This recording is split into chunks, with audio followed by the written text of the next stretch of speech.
და ძისათა და წმინდისა სულისათა. ჩვენთან არის ღმერთი.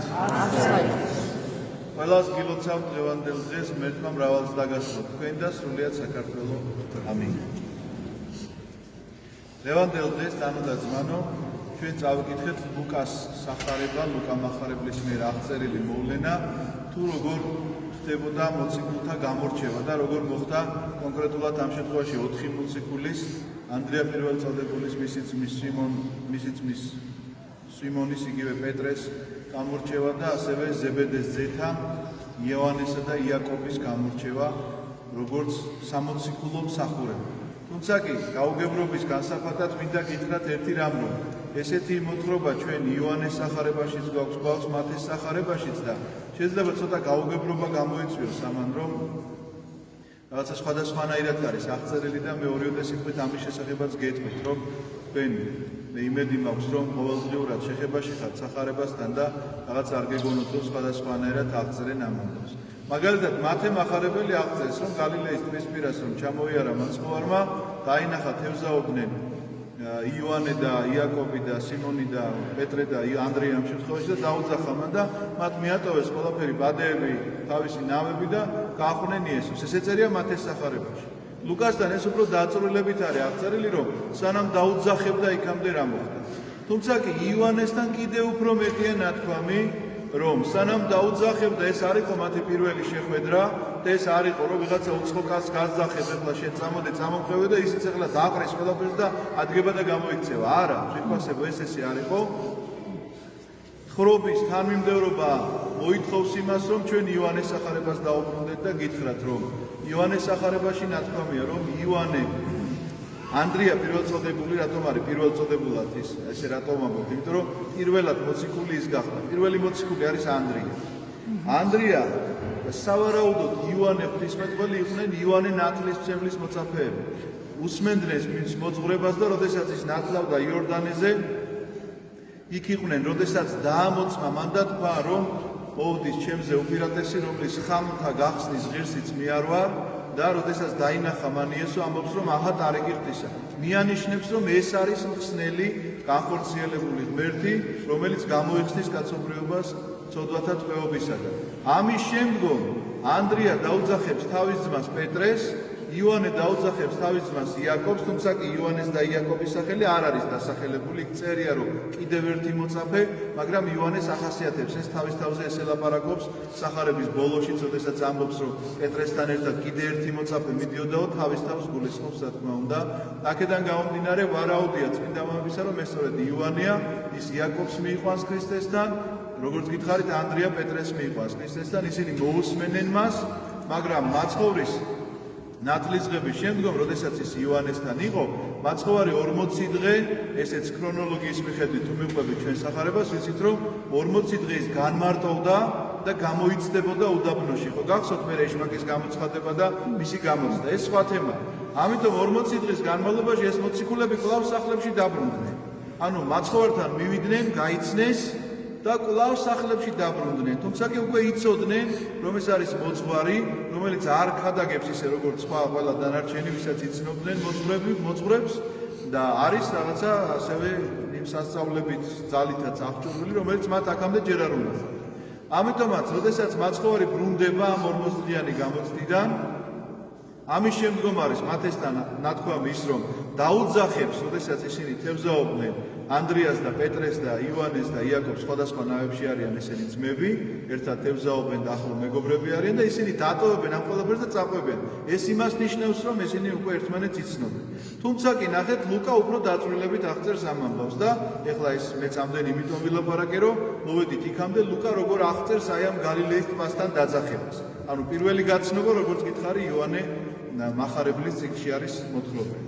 ლუკასთან წერია ესეთი რამ, რომ ძალიან ბევრი ხალხი შეიკრიბაო იესო ქრისტეს გარშემო და ის იძულებული გახდა, რომ შესულიყო ნავში, რომელიც იქვე იდგანს ნაპირზე, მთელი ღამე თევზაობდა ანდრია და პეტრე და გვერდით მისი მეგობრები მეორე ნავით იოანე და იაკობი და იძულებული გახდა შესულიყო ნავში, იმიტომ რომ ხალხი, რომელიც მას ავიწროებდა, მას უნდა რომ სიტყვა წარმოეთქვა ამ ხალხისთვის, ხადაგება წარმოეთქვა და შეუძლებელია ესე რაღაცა შევიწრებულ მდგომარე ყველა მხრიდან რომ ხალხი ვიღაცა შენს ურგს უკან დგას. შეუძლებელია ასე სიტყვის წარმოთქვა. ამიტომ ძალიან მარტივი გამოსავალი, რომ ის შედის ნავში, თხოვს პეტრეს რომ თუ შეიძლება შემოვალ შენს ნავშიო და პეტრეს დათანხმდება, მიიღებს მას ამ ნავში. ამ ნავს რამდენიმე მეტრით მოაშორებენ ნაპირს. უნებრივია მის ზურგს უკან უკვე ვეღარავინ ვეღარ აღმოჩნდება, იმიტომ რომ უკან ზღვა არის და ზღვაში ესე ხალხი ვერ ჩადგება. შესაბამისად, როგორც ჩვენ ვდგავართ ახლა, სწორედ ამ პოზიციიდან ელაპარაკება და კიდევ ერთი რამ, რომ თუ დაკვირვები ხართ თქვენ ზღვაზე ყველა ხართ ალბათ ნამყოფი და დაგისვენიათ და აქედან ნაპირიდან რომ ეძახის ზღვის მიმართულებით ხმა არ ესმის იქ ვინც ცურავს. სამაგიეროდ ის თუ იძახის აქ, იმიტომ რომ ტალღებს აქეთ მოაქვს ხმა. შესაბამისად, სწორედ მაცხოვრის ეს განზრახვაც პედაგოგიურია მეთქი გასულ კვირას ვლაპარაკობ თითოეული ქმედება, მინდა გითხრათ რომ ნამდვილად პედაგოგიურია, თუნდაც ეს მოქმედება რომ მისი ზღვაში შესვლაც არ არის შემთხვევითი, იმიტომ რომ ხმა აქეთ მოდის, ხალხისკენ მოდის, რომ ყველას ყველაფერი გაეგონა, რასაც ის ითხოვდა. სამწუხაროდ არ არის აღწერილი მან რა ქადაგება წარმოთქვა კონკრეტულად აი აქ ამ ადგილას, იმიტომ რომ მოციქულები ლუკა მახარებელი მისი უშუალოდ 12-თაგანი მოციქული არ იყო და შესაბამისად შეიძლება არ ესწრებოდა ამ ამბავს და მას კარნახით აქვს დაწერილი სახარება, შესაბამისად შეიძლება მართლაც არ იცოდა რა წარმოთქვა, ან შეიძლება ეს წარმოთქმული ქადაგება სხვადასხვა ადგილებზე იყოს რაღაცა მიმოფანტული, რაღაც როგორც მარგალიტები სხვა სახარებებში და არ მიიჩნიეს საჭიროდ და სხვა რამ მიიჩნიეს აღეწერათ უფრო საჭიროდ. უფრო სხვა რამ და რა სხვა რამ, ნახეთ, როდესაც მან სიტყვა წარმოთქვა, დაამთავრა სიტყვა და პეტრეს ეუბნება, რომ აი ხლაო, შეაცურეო ნავი ცოტა უფრო ღრმათო და დადელთო ბადეო რომ ვინადიროთ. და პეტრე ეუბნება, მოძღვარო, მთელი ღამე თევზაობდითო და ერთი თევზიც არ დაგვიჭერიო, მაგრამ რადგან შენ გვეუბნებიო, გავაკეთებთ ამას. და შევლენ ზღვაში, ჩაუშვებენ ბადეს და სიმძიმის გამო რომ ვერ ამოაქვს იმდენი თევზი აი ამ ბადეში, წამოყოფთაო რომ წერია წამოყოფთან ანიშნებდას ნიშნავს, ანიშნა იოანეს და იაკობს რომ მოდით მოგვეხმარეთო და ამოიღეს იმდენი თევზი რომ ორივე ნავიო კინაღამ ჩაიძირაო სიმძიმისგან, თუმცა კი არ ჩაძირულა, მაგრამ აი წყალში ჩაეფლო ამ სიმძიმისგან და ძლივს გამოიტანეს ნაპირამდე იმდენი თევზი იქნა დაჭერილი. და ამის შემდგომ ხდება საოცარი ამბავი. პეტრე მოციქული გავარდება მის მუხლებთან და ეუბნება რომ განვედ ჩემგან უფალო, რამე თუ კაცი ცოდვილი ვარ მე. მაცხოვარი ეუბნება რომ ნუ გეშინია პეტრე, ამიერიდან იქნები შენ კაცთა მებადური და ამის შემდგომ ხდება სწორედ ის რაც მათესთან შემოკლებულია და არა რომ ისინი დატოვებენ თავიანთ ბადეებს, თავიანთ ნავებს, ისინი ზებედეს თავიანთ მამას დატოვებენ ამ ნავებთან და ბადესთან ერთად და გახვევიან მაცხოვარს და შეიძლება ესე თქვას სამოციქულო სრულყოფაში შედიან, სამოციქულო მსახურების სრულყოფაში შედიან, იმიტომ რომ ამის შემდეგ ისინი აღარ მოშორდებიან ქრისტეს თვით ჯვარცმამდე. ეხლა რა პედაგოგიკა არის, როგორ შეიძლება წარმოვედგინოთ ჩვენ ამაში, რომ ერთი ჩვეულებრივი ამბავია თითქოს მოთხრობილი, იმიტომ რომ უფრო დიდი სასწაულები ვიცით ჩვენ მღვდლის აღდგენისა და ბრმის თვალის ახელისა და რა ვიცი რომელი ერთი შეიძლება ზეციდან მამის პასუხისა, რომელიც გაიგონა საზოგადოებამ, მოციქულებმა გაიგონეს და აი ესეთი რაღაცები შეიძლება ვთქვა და რა იყო აქ ესეთი განსაკუთრებული, რომ მისი ქადაგება არ აღწერეს, მაგრამ აღწერეს ის სასწაული, რომელიც მან თქვა. სინამდვილეში ჩემო ძვირფასებო, საქმე იცით რაში არის, რომ სამოციქულო მსახურებაში რომ შევიდეს ადამიანი, როგორც პეტრემ მიიღო თავის ნავში ქრისტე, შენც ისე უნდა შეგეძლოს ქრისტეს მიღება. ამის შემდგომ, როგორი პროფესიონალიც არ უნდა იყო, პეტრე იყო პროფესიონალი მეთევზე. რატო ვამბობ ამას, იცით, რომ თევზი იჭირება ღამით. როდესაც არის ღამის სიმყუდროვე და თევზს არ აფრთხობს არანაირი ხმაო და დღისით თევზს ვერ იჭერს. პეტრემ ეს ვინ და პეტრემ იცის ყველაზე კარგად, იმიტომ რომ დაიბადა და გაიზარდა იმ გარემოში, სადაც ოჯახს არ ჩენდნენ მხოლოდ და მხოლოდ თევზაობით. მეტი სხვა შემოსავალი მას არ ჰქონდა. ამიტომ ზუსტად იცოდა რა დროს, რა ადგილას და რა მიმართულებით უნდა წასულიყო, რომ მას თევზი დაეჭირა. ეუბნებიან ეხლა აბსურდულ რაღაცას, წარმოიდგინეთ, პეტრე არის ღამენათევი, მთელი ღამე ესე იგი, იშრომ ამ ადამიანმა თვალი არ დაუხუჭავს, წარმოიდგინეთ მისი დაღლილობა, გაღიზიანება ალბათ იმის გამო, რომ ერთი თევზიც კი არ აქვს დაჭერილი და ეხლა ვიღაც კაცი მოდის, ნუ ვიღაც კაცი ამ შემთხვევაში უკვე იცნობდა როგორც მოძღვარს, თხოვს რომ აი შენს ნავში დავდგები რომ ვიქადაგე. კი ბატონო, თანახმავარ, დადექი და თქვი სიტყვა, იმიტომ რომ ვიცი რომ კარგი მოძღვარი ხარ. მაგრამ აი ეხლა ამ დაღლილს, აი ამ გაღიზიანებულს რომ მეუბნები რომ კიდე ბადე ჩაუშვი, ეს ამბავი როგორ არის, თქვენ როგორ წარმოგიდგენიათ, როგორ მოვიქცეოდით თითოეული ჩვენგანი ამ დროს, რომ ეხლა შენ მე თევზაობა როგორ უნდა მასწავლო, კაცო, დავიბადე და გავიზარდე აქ და ზუსტად ვიცი როგორ იჭირება თევზი. და ამიტომაც ასე ეუბნება პეტრეც, ნახეთ მორჩილად. მოძღვარო, მთელი ღამე თევზაობითო, მაგრამო ვერაფერი ვერ დავიჭირებდა. რახან შენ ამბობ ჩაუშვებ. აი ეს არ არის რაღაცა ენთუზიაზმით თქვამი რომ უთხრა და ეხლა გაიქცა სიხარული და ბადე ჩაუშვა. არა, უთხრა რახან შენ თქვი, ნუ არ დაგიწყებ კამათს და გაჩვენებ რომ არაფერი არ იჭირება დღისით. და რომ ნახა ეს სასწაული, ზუსტად მიხვდა რის გამოც აი მე შემდგომში ნახავე რომ ქარს უბრძანებს და ჩადგება. სიტყვით ეუბნება ქარსო უნდა ჩადგე და ჩადგე. ზღვას ეუბნება და ჩადგე. აქ სიტყვა არ დაუძავს, იმიტომ რომ თევზებიც არ მეტყველება სხვათა შორის. აი ცხოველებს ხო შეიძლება რაღაცით ათვინიერებენ და სახელებს უძახი და ესმის მისი სახელი და მოდის. თევზთან მიმართებაში ასეთი რამე არ არსებობს. იმიტომ რომ თევზს ვერ ელაპარაკები შენ და ვერც ის ვერ გელაპარაკები. როგორც ცხოველს გამოხატვა შეუძლია რაღაცის ძაღლი დაგიხებს და რაღაცა შეიძლება ასწავლო რომ გამარჯვებას რო ეთქვით 10 გამოგიწოდოს. თევზთან მიმართებაში უსიტყვოდ ღვთის ეს განგებულება, მისი ბრძანება მომენტალურად სრულდება. ყოველგვარი სიტყვის გარეშე. ამიტომაც პეტრე ხვდება რომ მიზეზი ამ თევზაობისა რაღაცა ის კი არ არის რომ გაუმართლა და ბევრი თევზი მოვიდა. შეუძლებელი იყო ამ თევზის დაჭერა იმ დროს და იმ გარემოში, სადაც ადამიანმა ქადაგება წარმოთქვა, სადაც ხმაურია, სადაც ამდენი ხალხია წარმოიდგინეთ.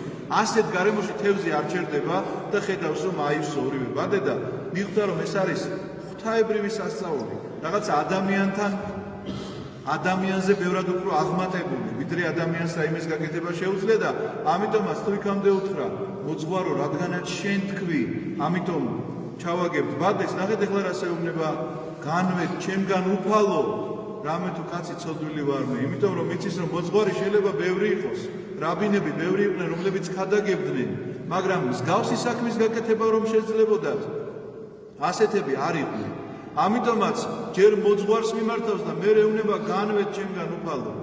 ესეთი სიტყვები თქვენ გახსოვთ ალბათ ხადარინელებმაც უთხრეს რომ ღორები რო სკოლტი რო ჩაიჭრა წყალში რომ უნდა წახვიდეთ ჩვენგან. ოღონ მათი ეს წასვლა იყო გულის წვეთა იმაზე რომ ამხელა შემოსავალი დაკარგეს ამ ღორებისგან. პეტრე აბსოლუტურად სხვა რამის გამო ეუბნება მას რომ განვეთ ჩემგან უფალო. აცნობიერებს საკუთარ უღირსების შეგრძნებას. აი ეს გააცნო, ესე განათდა მისი სული და მიხვდა რომ რამდენად უღირსი ადამიანია ის ამ ადამიანთან ღმერთკაცთან ამ შემთხვევაში ურთიერთობის. ღმერთთან ურთიერთობისა ზოგადად და ამ უღირსების განცდა აძლევს მას სწორედ იმის თქმის საშუალებას რომ განვეთ ჩემგან რამე თუ კაცი ცოდვილი ვარ მე. მე მინდა გითხრათ ერთი რამ რომ არც ერთი მოღვაწე რომელიც თქვენ გაგიგიათ ეს იქნება საქართველოში მოღვაწე თქვა დავით გარეჯელიშვილი, მღვიმელი თუ ასე შემდგომ, ვინც განმარტოვდა და თავი მიუძღვნა აი ამ განსაკუთრებულ ასკეტურ ღვაწლს, რომელსაც თქვია დაყუდებას ესევე ძახი ჩვენ რომ დაეყუდა ვერი სადღაცას მარტო ცხოვრობს.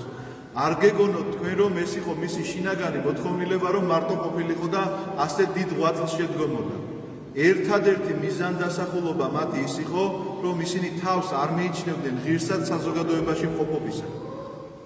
წარმოგიდგენიათ, საზოგადოებაში რომ ეცხოვრათ, ამის ღირსად საკუთარ თავს არ მიიჩნევდნენ. და როდესაც მათთან მიდიოდნენ აი ამ გამოცდილ მჭვრეტელ ადამიანებთან, მიდიოდნენ ვიღაცები შეკითხვით და ეკითხებოდნენ რაღაცას, რომ აი მამაო ეს საკითხი როგორ არის და ისინი პასუხობდნენ და ღვთის ნებას უცხადებდნენ. იმიტომ კი არ პასუხობდნენ რომ მე ვიცი ახლა ამ კითხვაზე როგორ უნდა გიპასუხო. არა, ეს განდეგილი ასე ფიქრობდა, რომ მე ესეთი უღირსი კაცი ვარ და ვიღაცა წმინდანი მოვიდა ჩემთან შეკითხვაზე და მორჩილების გამო უნდა ვუპასუხო. წმინდანს უნდა ვუპასუხო. წარმოგიდგენიათ თქვენ? ჩვენი მდგომარეობა ხო პირიქითაა. მე რადგანაც აქ დგავარ ახლა ხანდახან ვიღაცას არ ვთვლი ახლა ამას აბა რა უნდა ელაპარაკო. ხო გითქვამს ასე. ამას რა უნდა წმინდა მამები ასე არ ფიქრობდნენ. პეტრეს ეს მდგომარეობა სწორედ რომ განვეთ ჩემგან რამე თუ კაცი უღირსი ვარ მე შეგრძნება ამ საკუთარი სულიერი მდგომარეობისა, გახსოვთ წინა კვირის სახარება სწორედ ესეთი იყო ქანანელ დედაკაცთან. ძაღლებიც ხომ ჭამენო იმ ნამცეცებისგან, რომელიც ბატონის სუფრიდან ცვივა. ამიტომ საკუთარ თავზე ესეთი განცდა აახლოებს ღმერთთან ადამიანს. ღმერთი ამ პარტავანთა შემოსრავს და მდაბალთა მოსცის მადლი. ეს რომ წერია და გამეორებული არაერთ გზის, იცით რატომ ჩემო ძვირფასებო? როგორც კი შენი თავი რაღაცის ღირსად მიგაჩნია, იცოდეთ რომ დაკარგულია ყველაფერი. როგორც კი შენ შეძლებ იმას, რომ ესე გაუღო კარი და შენს ნავში შემოიყვანო იესო ქრისტე, ისიც უნდა შეგეძლოს რომ მას დაუჯერო. რომ გეტყვის რომ ეხლა ჩადება, რა საქმის პროფესიონალიც არ უნდა იყოთ და რომ თუ კი გეუბნება ქრისტე რომ ეხლა ესე არის გასაკეთებელი, მას უნდა დაუჯერო და არა შენს პროფესიონალიზმს. არა იმას უნივერსიტეტში რა განათლება მიიღე, არა იმას თქვათ იქ რას გეუბნებიან მეზობლები, ახლობლები და ნათესავები ან გამოცდილი ადამიანები რომ ახლა ეს საქმე ასე არ ივარგებს. ქრისტეს უნდა დაუჯეროთ, მოსმენა უნდა ვიცოდეთ, ჩემო ძვირფასებო, მე ამაზე არაერთ გზის ვილაპარაკე რომ ჩვენ მოსმენა არ ვიცით. ეხლა ვიღაცა შეიძლება შენ როგორ არ ვიცი? გეტყვის და როდესაც შენ მელაპარაკები მე გისმენ, არ არის ეს ესე. ხშირად მე საკუთარი თავი დამიჭერია ამაში რომ ადამიანი როცა მელაპარაკება, მე ამ დროს მისი ნალაპარაკებზე პასუხს ვამზადებ და ეს არ არის მოსმენა. როდესაც შენ პასუხს ამზადებ, შენ მას ამ დროს არ უსმენ.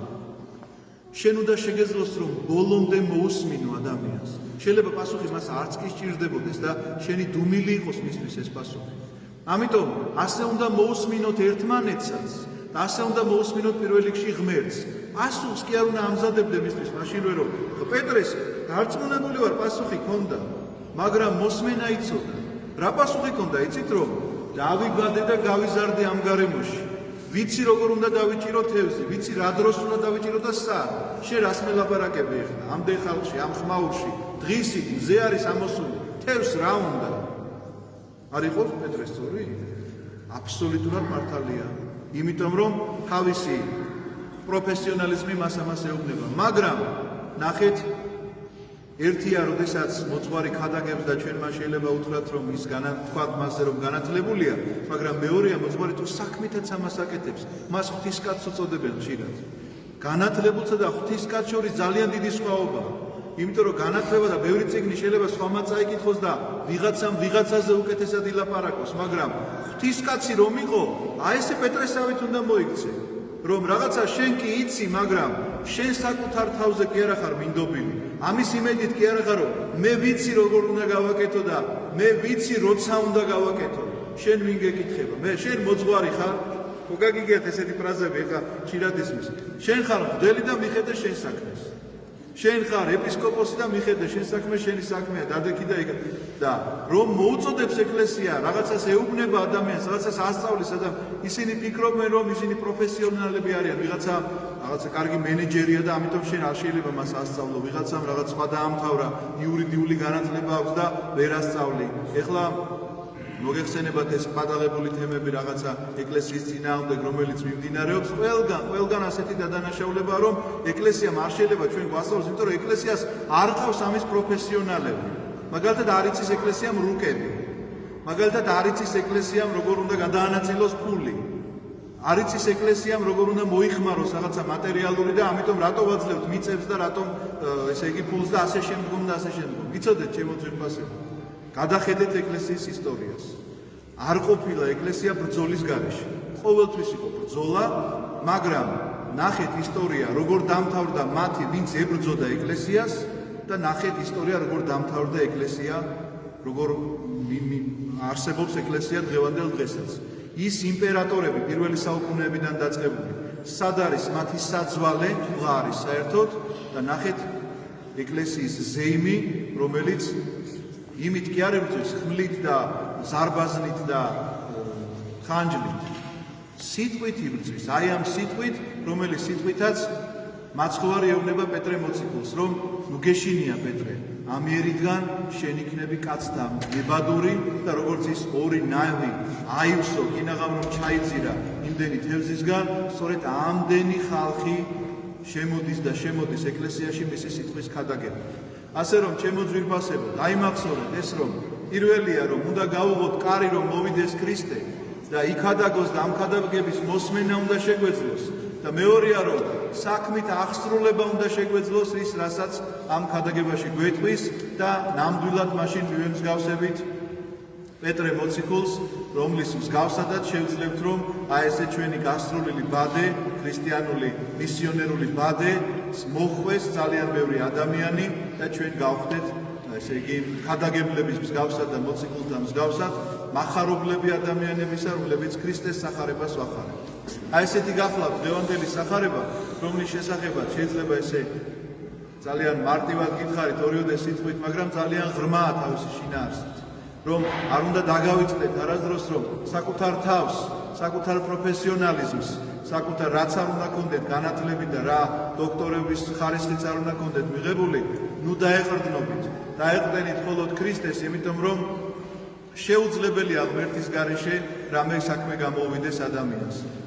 და რომ მათ დაყარეს ეს ნავები და მიატოვეს ყველაფერი, ეს სწორედ ამისი ნიშანია. თუ ეხლა პეტრემ ამას იფიქრებდა რომ აგერ კაცი ვიშოვე რომელიც ყოველდღე ამდენ თევზს დამაჭერინებს და მოდი ბიზნესს დავატრიალებო მაშინ მაცხოვარს კი არ გაყვებოდა პირიქით მაცხოვარ შესთავაზე მოდი დავრჩეთ თუ ეგ შეგიძლია აქ მოკლედ ავყავდებით იმიტომ რომ იყიდება თევზი კარგად იყიდება თავარია დავეჭიროთ არა აქვს პეტრეს ამის პრეტენზია პირიქით დატოვებს ამას ყველაფერს იმიტომ რომ იცის რომ კაცს რომელსაც შეუძლია ასეთი სასწაული მოახდინოს ისიც შეუძლია ცოლშვილის სახლში რომ დატოვა ისინიც რომ კარგად იქნებიან და კარგად იქნებიან სულიერად პირველ რიგში და არც საჭმელსასმელი რომ არ მოაწყდებათ. ამიტომ იფიქრეთ ამაზე, იფიქრეთ ამ კუთხით და იფიქრეთ ამნაირად. ჩვენ უნდა შევიმოსოთ ესეთი ქრისტეს გონება ხშირად მithქვამს და უნდა მივემსგავსოთ მოციქულთა მსგავსად. მათნაირ ფიქრებს, მათნაირ აზროვნებას და მათნაირ მოქმედებას უნდა მივემსგავსოთ და ნატრობდეთ უნდა აი ამ ყოველივე ჩემო ძვირფასებო ამინ. მე შეგახსენეთ ამ კვირაში ოთხშაბათს სვეტიცხოვლობის